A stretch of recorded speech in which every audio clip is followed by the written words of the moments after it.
Hi, I'm Vaughn Jennings, and I'm here at Southern University with Colton, who's going to tell us about the polysomnography program. Hi, Colton. Hello, thanks for having me. Awesome. Tell us about this new initiative that's training sleep technicians. Yes, absolutely. So I'd love to. So we're a new program in the Shreveport area. We're actually one of only two in the entire state of Louisiana that Really? train sleep technologists. So Okay. polysomnography is the big fancy word, but Yes. we're fine with saying sleep techs. Okay.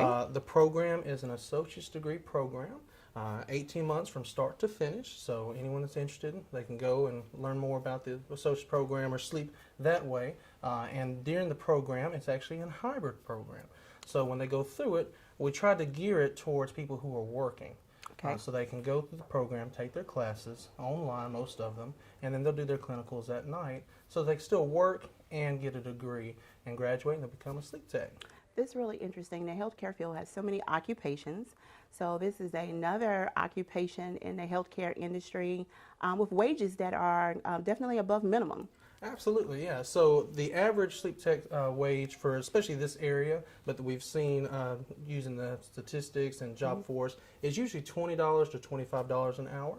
However, once sleep techs are registered and have worked at least 2 years, travel agencies, just like nursing, will accept them and they can go Okay. travel. And we've seen pay upwards of $40 an hour for sleep techs. Great. And so you were sharing earlier that there's a demand for this occupation. So you know when you train for it, you're immediately going to be employed. Absolutely. So this is our first class that we've accepted. We just started in the past January, so they'll graduate in May. Okay. Of the first class, all of them have been offered jobs, or Great. are already people calling like, "Hey, how many sleep techs you got graduating?" Wow. But we have partnerships with over 11 different sleep organizations, some of which have labs that span from Texas, of course, Louisiana, Shreveport, down to New Orleans. We have labs in Mississippi, and even Illinois has partnered with us because there's such a demand for this field. So tell our viewers, what is it like to progress through the training? What exactly takes place during that time? Absolutely, yeah. So the first semester is a lot of the book work. You're learning about the field of sleep, all the various sleep disorders. So our sleep techs primary focus on two areas of the body, the brain and breathing, so the lungs. And we try to make sure that our students understand how they work and how they're connected and what sleep disorders affect each of them.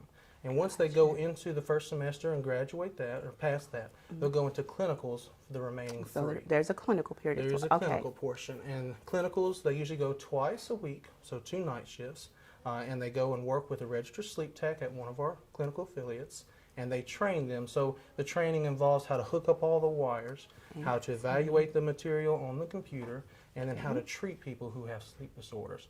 It's said right now that there's currently 80 sleep disorders that are known that affect the population. About 30 million people that we know about statistically suffer from a sleep disorder. So sleep techs work with diagnosing and treating those. It's always great. So this is a great industry credential. Yes. You're earning a credential in an occupation that's in demand, where you're going to have good wages that are above minimum, and possibly the opportunity to travel. So Absolutely. that sounds like a great career. Tell us about funding or different ways that you could possibly have your financial aid covered. Absolutely. So the program is eligible for financial aid for normal students that go through Pell Grants and whatnot. But in addition, we are an eligible training provider through the Okay. American Job Centers. And so Shreveport residents specifically can go to a Job Resource Center, and it's called WIOA. And Okay, once they get accepted to that clinical portion, which is the second semester, they go and apply for that, and then they can possibly get all their clinicals paid for. Okay.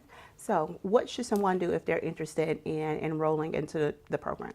Absolutely. So it's real easy. So if you go to the SUSLA webpage and go to academic programs, we're in the Allied Health Division, and we're the biggest word there, so polysomnography. Can't miss it. You can't miss it. I mean, Allied Health, we're the biggest one there as far as wording. They click that, and our Okay. website has tons of information. They can go to Okay. learn more about it, and we have a Join Today tab to apply for the program. So Colton, I noticed your tagline is everyone deserves a good night's sleep. Yes. Exactly how important is it to get a good night's sleep, and how long is that? Absolutely. So it depends on the age, but usually most of us have heard that 6 to 8 hours is what is expected. But in our busy world, most people don't even get 6 hours, or they'll lay down at a certain time, but they wake up a lot during the night. Okay. And so as sleep techs, our tagline is everyone needs a good night's sleep. And what we try to train our students is be for that person. Because if you're not sleeping, it affects everything else during your life. You usually wake up more irritable. It affects your health systems. People have high blood pressure. They're groggy during the day. Okay. So when they come to us, it's very important for us to say, hey, this person's suffering, but if we can help them sleep good, it will help the rest of their day. I heard one sleep professor say that 1/3 of your life, which is sleep, affects the rest of the 2/3, which is during the day. So if we can fix the 1/3, you'll have a productive day. That's important, and we all need a productive day. Yes. While I got the expert here, question, why would one wake up every morning at 2:30, like particularly at the same time? Okay, yeah, and we see this is a common problem. Usually it varies, but between that early hour, 1 to 3, we see that a lot. Many causes. One could be sleep apnea. You're not breathing well and your body just wakes up and you're like, well, I'm up, let me go use the restroom.